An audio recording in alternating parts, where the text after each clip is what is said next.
What is going on, you guys? Welcome back to the channel. If you guys have seen the last video, we worked on Joaquim's car. We got a lot done to his front wheel drive EG, and we're getting that car ready for the track this upcoming 25th of April, as well as that car.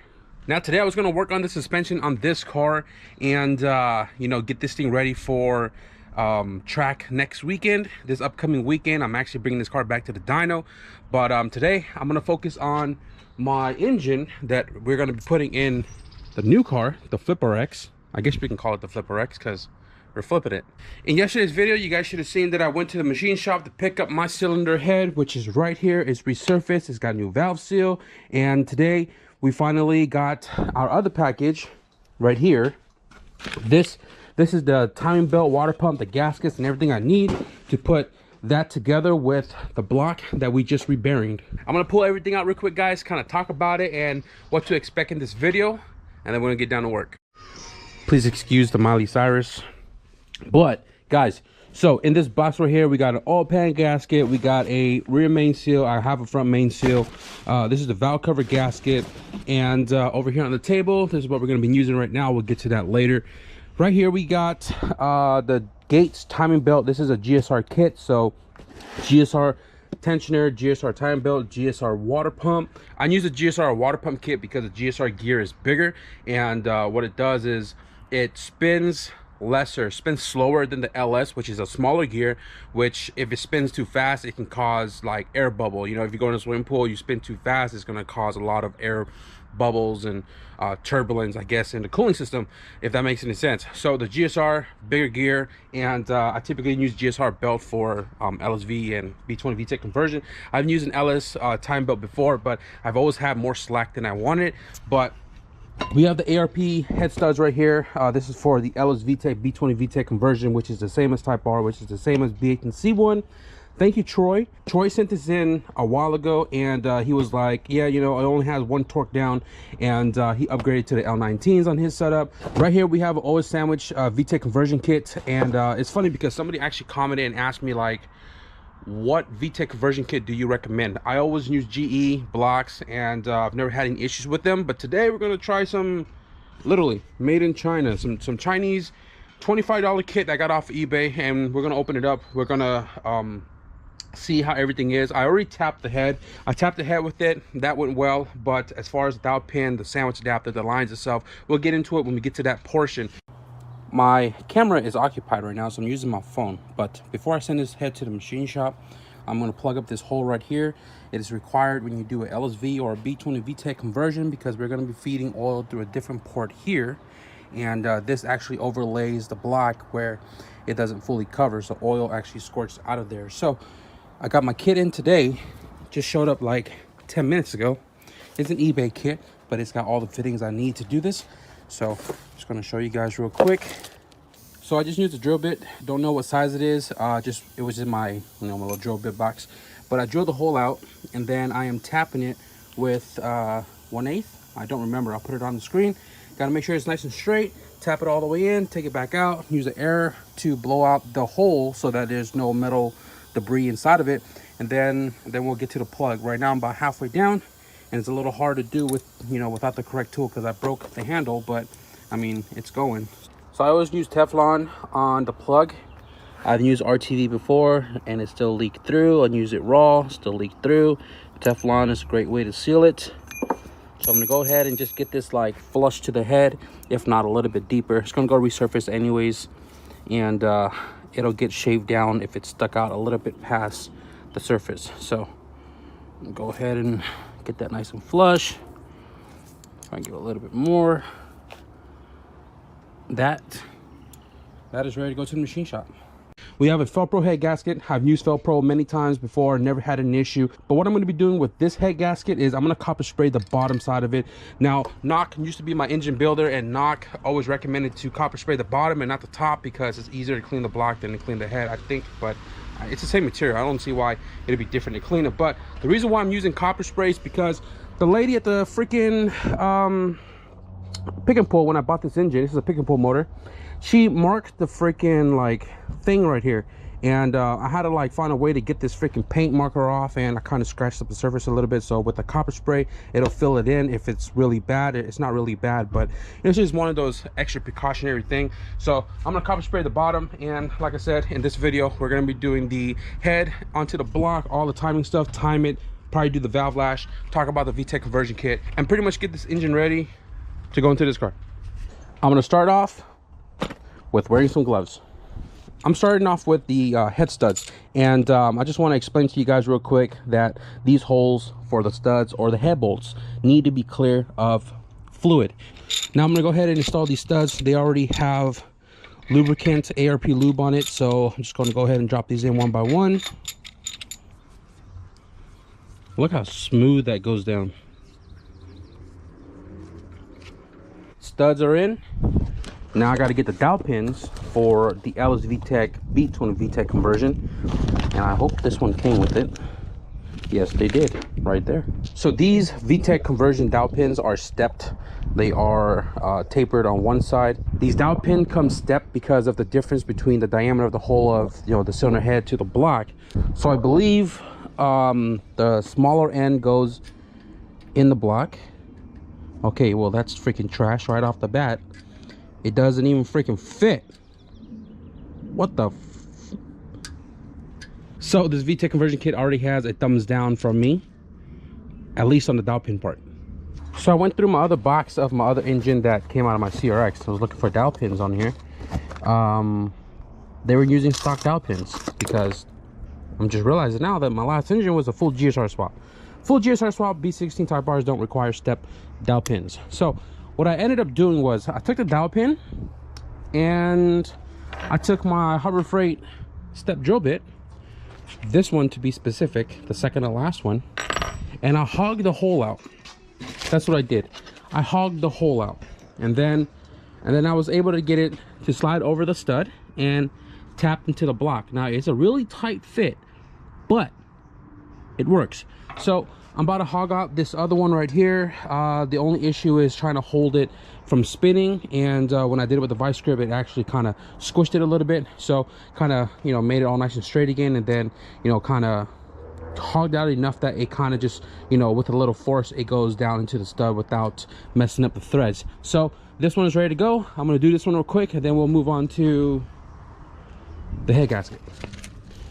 All right, Velcro head gasket. This is what we're using.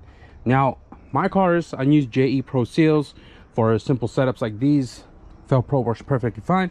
We've made up to about 400 with this, 450. Joaquin has pushed it more, and he doesn't have any issues. Part number for this, 9698 PT. And I'm gonna go ahead and just pull this out real quick. We have to modify the head gasket. Let me explain. Aftermarket head gaskets like JE Pro Seal, Chromatic, Blocks has head gasket. Now Skunk 2 apparently does too, but the specific LSV B20 Vtec head gaskets, they already come modified as far as the holes for the dowel pin goes, and you can just, you know, slap the head gasket on and torque the head down, call it a day. Now if you're using Velcro, obviously Velcro is not like performance. They don't come for engines like the Lsvtec B20 Vtec. So let me show you guys real quick the modification part we have to do to the head gasket to make this work with the setup. So up right there, we got this little mark that fits right here, right? I'm gonna go ahead and just bring this down real quick. You can see the dowel pin does not fit the hole. What we have to do is we have to enlarge the hole by a smidge, just really lightly, to fit over the dowel pin. And we're gonna do that real quick with, again, my step drill bit. And if you guys don't want to mangle the head gasket, because if you guys catch it the wrong way trying to drill out the hole, it's gonna pretty much destroy the layers of head gasket because it's so thin. So to avoid that, you take your step drill bit and you put it in your press, so you can use two hands to drill out the hole instead of trying to do it with one and then potentially destroying your head gasket. So I'm gonna set it up real quick. You gotta go very slowly and just tap it. Don't force it.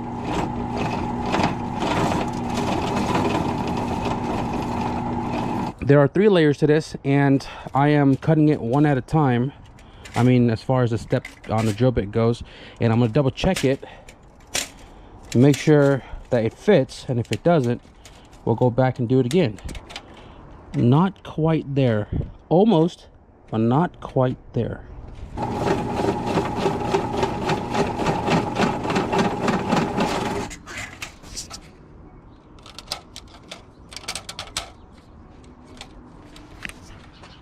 Perfect. Now to do the other side. So I got the head gasket cleaned up. I got it kind of deburred a little bit, and I'm about to put some copper spray on here. I'm probably going to do 2 light coats, nothing crazy, and I'm just going to do only the bottom side.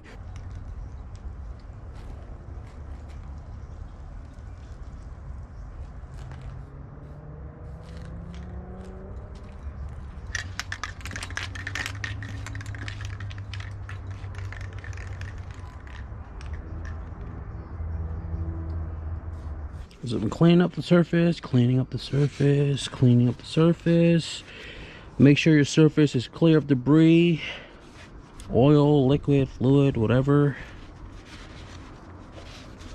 Cat hair in this case.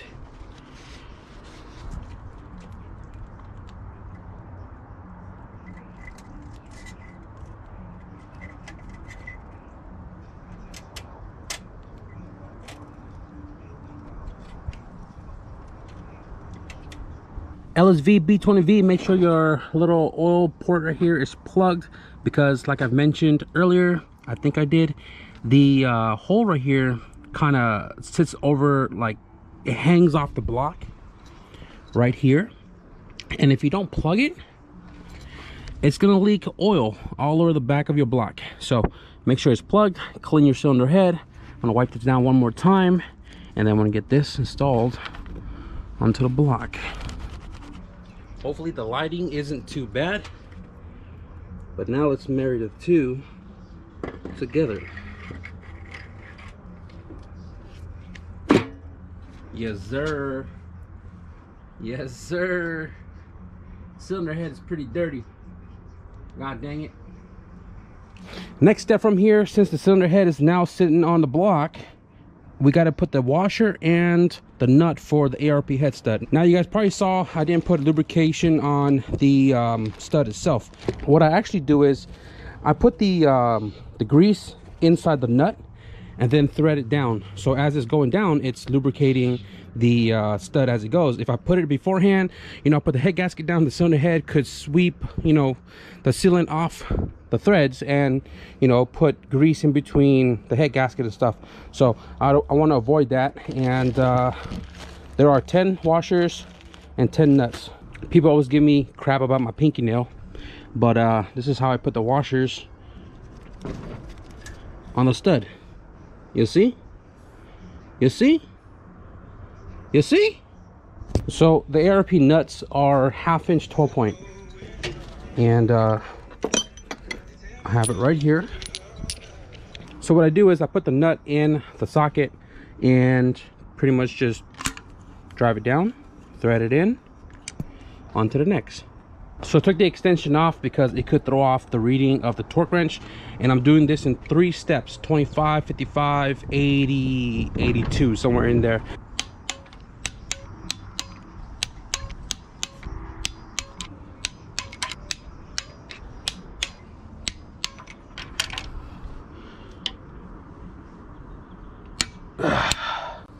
$82.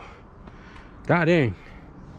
Now I did get the valve seals swapped out at the shop, and my old ones, they are right here. Weren't too bad, but it doesn't hurt to change them out. So it's important to make sure all my retainers are in place, because you know, some machine shops work so quickly that might not even be all the way in sometimes. Ask me how I know. Ask me how I know. Now the LMAs, I believe these are hydraulic. They need oil to work properly, otherwise you'd be ticking all crazy.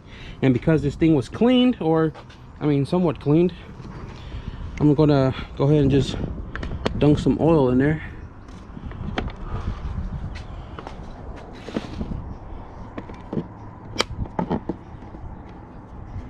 Okay, I'm gonna put some oil on the journal,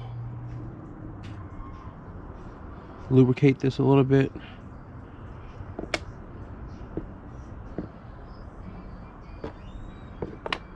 So the next thing from the cylinder head is the cams and all of the cam caps. I cheap out on some stuff.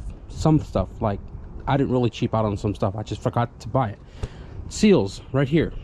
Pretty much just using RTV. I've always done this, never had a leak issue whatsoever. Make sure your camshafts are clear of lint, debris and stuff like that on the lobes itself. I sacrificed one of my SF shirt because I gotten too fat for it, and clean this all nice and pretty. So the distributor side has a little slasher here. This is the intake cam, this is the exhaust cam without the slit, and pretty much pretty simple. Oh yeah, just like that, just like that. Now I didn't explain this earlier. I don't know if I even showed the piston, but this piston, cylinder 1, is actually about a quarter way down the cylinder. Why? Because we're going to be messing with this. The valve's going to open and close, and we don't want it to tap the piston as if it was TDC. The piston's pushed down a little bit. We're going to adjust this accordingly, and then we'll bring the piston up to TDC, and then we'll do the timing. Make sure the cams are sitting in their ideal spots, so that way the caps will go on easily. You can see the seal's not all the way in, so I use the flathead. Simple enough. Push it all the way in, right? Make sure it's nice and flush. Still gonna move because we gotta put the cap on that covers that. I believe this head came with cam cap and seal, which is this sucker right here, blocks. Now this is triple O-ring. Not sure why they put RTV in it, but I'm gonna clean it up and just re-RTV it because, I mean, somebody already done it before, so why not, right? Gotta make sure this is nice and clean. Now I did clean this as much as I could without removing the O-ring because I'm not trying to rip it, right? So I just dabbed some RTV right in the middle, the third O-ring, and I mean, this should seal perfectly fine. A little extra RTV doesn't hurt, right? Put that nice and centered, even though you won't see it anyways because the Vtec sonar is going to be in the way. Clean this off a little bit. I forgot oil on the cams, so that way they have some lubrication when we're moving them around and before startup. Now I did forget to show you guys this very important dowel pin.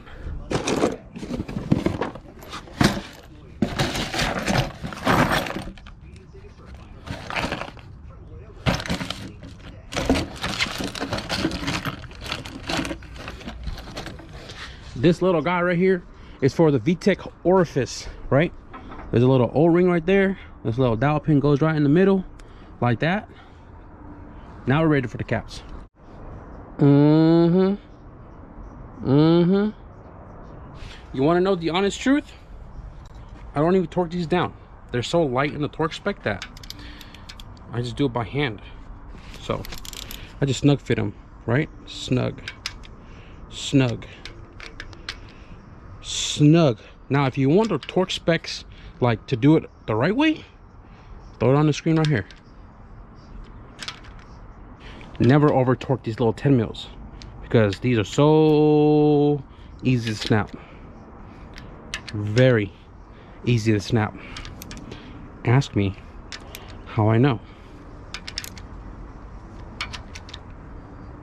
Got the upper water neck RTV, got the Vtec solenoid all cleaned up. Now I don't remember what happened to the top solenoid, but I have another one from an OBD0 that I have to rewire for OBD1 clip. But we got this, the gasket, the screen all clean, reinstalled. We got the coolant temp, we got the H2O coolant temp. Well, we got these two sensors put back on, and I just took off tensioner, water pump, because we're going to be putting all new ones on here. I took off this little crank sensors and stuff down here for the OBD2 engine. We don't need it, so I just kind of threw it in the trash, get that out of the way.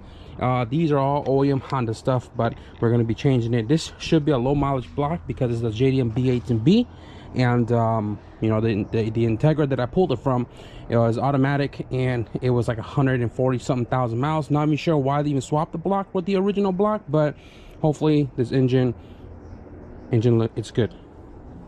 We're using this kit right here I got from Rock Auto. That's the part number. This is a GSR time belt water pump kit. It comes with a belt, a new tensioner, the water pump right here in this giant tray. Don't know why. We got this, we got the seal, or where's the seal? The seal's right there inside, and a new tensioner spring. So I'm gonna go ahead and just slap this on, guys. Pretty straightforward. The way the original one came off is the same way the new one goes on. But the gasket might dab some RTV just in case. And I'm not sure what's going on here right out of the box. Nothing is chopped. But that's why I use RTV sometimes, to fill in that gap. This sits on the little tab right here sticking out of the block. And then we have the little spring that goes up here like so. Now, the last part of this is the timing belt. Gates timing belt. I've always ran a Gates. It's kind of hard to do this with freaking one hand, but we make it work. So I'm gonna do the cam gears first. Pretty straightforward. You got to make sure the arrow's pointing up, and then we have this little slit right here on one of the teeth, and we line that up to the flatness of the cylinder head where the valve cover gasket sits right here. So it looks like I need to go down about half a tooth, which isn't much, somewhere there. Same thing on the other side. This one's actually almost there already. Simplest way, like right in the center, both teeth have the slashes lined up. Perfect. The valve should be closed there. I don't even know why I had the belt on there, but now we can bring the piston to the top, and it's not going to smack the valves. And if you don't have the cover, there is a slit on the gear itself right here at the bottom, which you lined up with a little arrow on the oil pump. So I'm probably about a tooth and a half off. Bringing the piston up here to TDC, somewhere right there, give or take. So I know some people do timing a little different than the way I'm going to show you guys, but I'm going to do it the way that I've always done it and has always worked. So pretty simple. Put the timing belt into the bottom gear, loop over the tensioner, over the water pump. Now I am going to be doing the belt onto the cam gear on the exhaust side first, and if you have these on TDC, the belt should literally slide right into the cam gear teeth. So this one is on, and then I'm going to bring it over to the intake side. This should also slide right on. Make sure your tensioner is loose so you can pull it up, right? Slide it all the way in. Make sure the exhaust side is tensioned. You're going to have a little slack on the top right here. So what I do is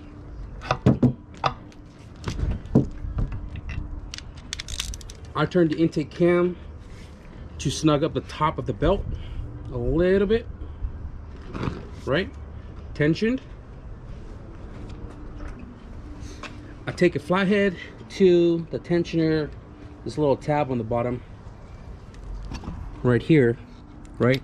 Obviously without the timing cover and engine not in the car, but I put it here and I pull the tensioner up, and that's what's going to tighten the belt on this end. You can see it move right now when I do this. You see that?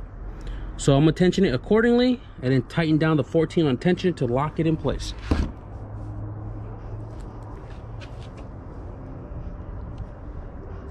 Not too loose, not too tight. Lock it in, tight it up.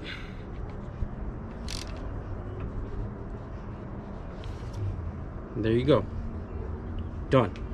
So before I put the timing cover back on, I am going to be putting in the post mount. This came with the car, which is a DA. If you're putting a B swap into an EF, you have to use the 9093 Acura Integra post mount. The post mount is the mount before the motor mount that goes onto the block. It sits behind the timing cover. I'm not going to be using this mount, but I want to put this on real quick, and then the timing cover goes on to cover all this up to avoid rocks and stuff getting stuck inside.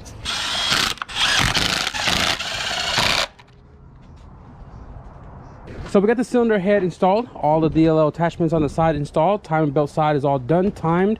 I'm going to do a valve lash a little bit later, but right now I want to get into the eBay Vtec conversion kit. This kit was $25. Came with all of the fittings and everything for the oil sandwich adapter to block off or to use it for an oil feed system. And we have the line right here, as well as this little plug in case you're not using any of the ports right here on the sandwich itself. I did use one of this on the cylinder head to plug up the hole, and I actually want to show you guys that real quick. So I don't know if you can see it. See a little black spot right there in the corner?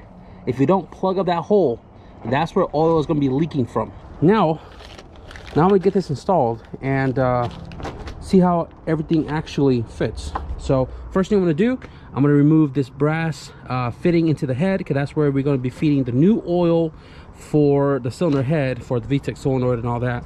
And we're going to be installing, I don't know, one of these fittings. 5/16. Go ahead and use the big bore wrench, not big boy, but a 1/2 inch, since my socket is 3/8. Oh, okay, not too shabby. So the fitting for the head is the one I'm holding right here, same thread pitch, and I screwed it on before the Teflon and it goes through. Now you see I don't have the Teflon all the way because this thing is not going to go in all the way. It's gonna eventually stop. So I'm using Teflon on the threads, and then I'm going to tighten this down.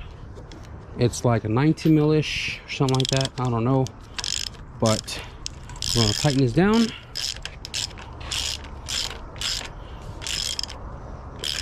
You don't want to over tighten this aluminum strips pretty easy. So the Teflon's going to do its job. I'm just going to tug on it a few here. So the inlet feed to the cylinder head is a -6. The line is also a -6, and from the oil sandwich adapter is a -6, but it's got this giant like 8 or 10 or something like that. Normally this is O-ring, but there's no O-ring, so I just Tefloned it. I'm gonna go ahead and just screw this in, get that all tightened up. So I got the oil sandwich on here, and I got a position where I need the fittings to be pointing. I'm not even gonna lie to you, the fitting for this feed line to the cylinder head is ugly as hell, but as long as it does its job, it's whatever. So nothing crazy with the intake manifold here. We have a B16 A2 99-2000 SI intake manifold with a throttle body, a stock B series throttle body. I did throw in I did put a new gasket right there. You can see the throttle body is still loose. I got to tighten that up. Just washed it real quick, went to the junkyard and snagged a DC fuel rail. We're going to be converting this to a -6 because that's what we're going to be running on the car. The only thing about this intake manifold is OBD2, the intake air temp, the IAT sensor is on the intake itself, and we're using it in the car that a harness is not wired to be over here. We have to drill and tap this for an IAT sensor right there, because that's typically where it goes. Obviously that flange is sitting right there. Other than that, we just need injectors. We can bolt this guy out, find a fuel pressure regulator, and actually sits like this, and then get this sucker installed there. So IAT sensor, I'm pretty sure I seen it in here. Yes sir, got it right there. Pretty old looking. I think I have another one. I sure do. Probably use the black one. It's a little cleaner.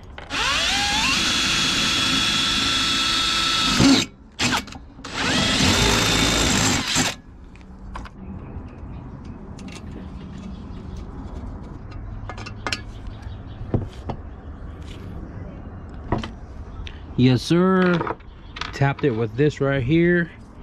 I don't know what size that is. It got erased off right there. Need one more. Tell me I got one more in here. Yes sir. Yes sir.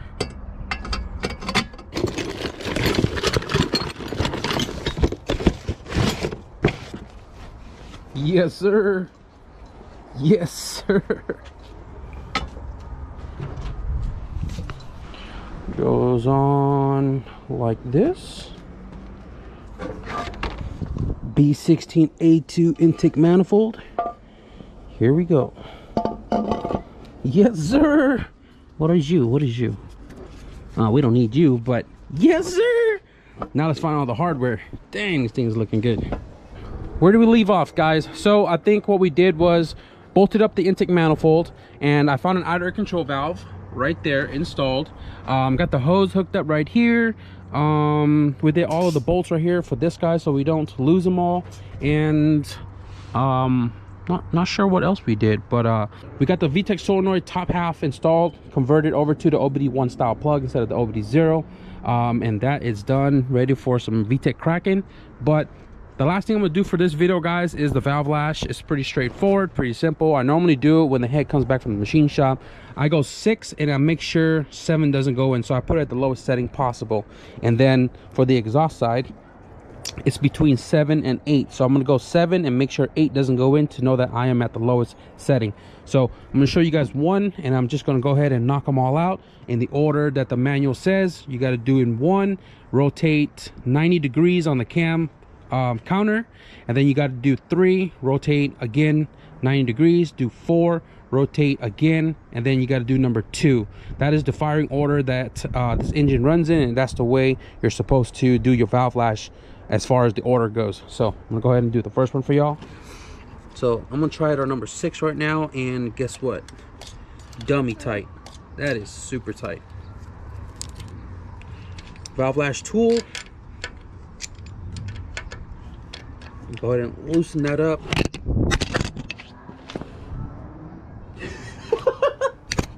GoPro just body slammed itself.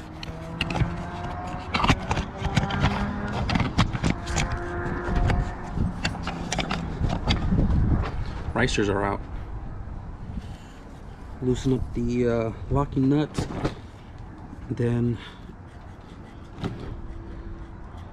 2 loose. That's a very snug 6. So I'm gonna do snug 6. Tight it up. Check it again. 6 is snug. You gotta make sure 7 doesn't go in, so that way we know that it's on the lowest setting. So 7 doesn't go in. We're good there. Move on to the next one. Before I loosen it up, I'm gonna check it first. 6 does not go in. Loosen it up. Snug on the 6. Now it's okay if 7 goes in because that's still within specification. So that's a snug 6. Here's a 7. 7 does not go in. Double check again with 6. 6 slides in. Perfect. Now go to the exhaust side. Before I loosen it up, I'm gonna double check it. I want this one to be on 7, lowest setting. 7 slides in. We'll check 8, and 8 barely goes in. I'm gonna leave that one alone. Check the other one. 7 goes in. 8 is snug, and I don't have to touch that side. So that's pretty much valve lash. I mean, that's how I do it at least. And yeah, now we're gonna rotate this with the crank counter 90 degrees, so the up is gonna be facing right here, and then we'll do 3, so on and so forth. The target of this video was to pretty much show you guys the engine like assembly head to the block and the oil Vtec conversion kit. Just to answer some of the questions for the oil Vtec conversion, I use Golden Eagle, I use blocks over the years, but I've never used an eBay one. Today we use an eBay one, and out of the whole kit, only the dowel pin was a pain in the booty hole. Now you can save some cash and get the Vtec conversion from eBay, like the one that I got, and get some dowel pins from like Golden Eagle or something. They're not expensive, and it'll save you a ton of money opposed to buying a full kit from a different company. Don't get me wrong, they're a quality company and they've been around for a very long time, but for this setup we just went with the $25 one and we made everything work. So guys, I hope you enjoyed this video. We are going to cut the video right here because I got some other things I got to take care of, and I'm going to start planning out what I need to do with that car before we get it to the dyno and back to the track next week. Joaquin is here. We're going to be working on his spindles and get that all ready. You guys probably seen that in the other video before this one. But before we close this video out, I want to give a big shout out to all the people involved with this freaking package. Guys, we finally have a brand new K Pro for the wagon. Big shout out to Nick from Also Sick Media. We kind of linked up a while back about going to a show out in Bakersfield, which was actually canceled due to COVID. So we didn't get to, you know, make it out there. They wanted me up in the Hondata booth, which I was so down for. But like I said, the unfortunate COVID that the event was canceled. And then he was like, hey, we'll still hook you up with some K-Pro stuff. And, you know, just send us an email. So I sent in an email. And what actually had happened was I didn't really hear anything back. So at this point, big shout out to Jeremy from Red Zone Hawaii. He is my tuner, my good friend, and he hooked me up with you know, the Hondata. He linked me up with his account to help me get one for my car. And then while I sent all of this stuff into Hondata and SoCal, they emailed me back and said, hey, we love your content, you know, stay posted, stay doing what you love to do, stay kicking out these videos. We want to hook you up with Hondata. So with all of the back and forth, you know, with Jeremy, with Nick, with Hondata, thank all you guys for helping me get the Hondata K-Pro for my car. If you guys are looking for Hondata, man, you can try to hit up Hondata directly, because they do have a form on their website you fill in and you send out, which is what I did, things like that. But K-Pro, Hondata, S300, I run them in all of my cars. I'm sorry for pointing at this one, but I run it in all of my cars, and they are a great company with a great product, and they've been proven throughout the years. So if you guys are looking for engine management for your car, link will be in the description below. Guys, I'm gonna program this right here, register it, all that good jazz, so we can start driving the wagon again. That is gonna wrap it up for this video, guys. If you enjoyed this one, be sure to leave a thumbs up, and if you guys want to stick around for the dyno video of that car, be sure to hit the subscribe button. But with that being said, thank you guys for watching. I'll see you guys in the next video. Peace.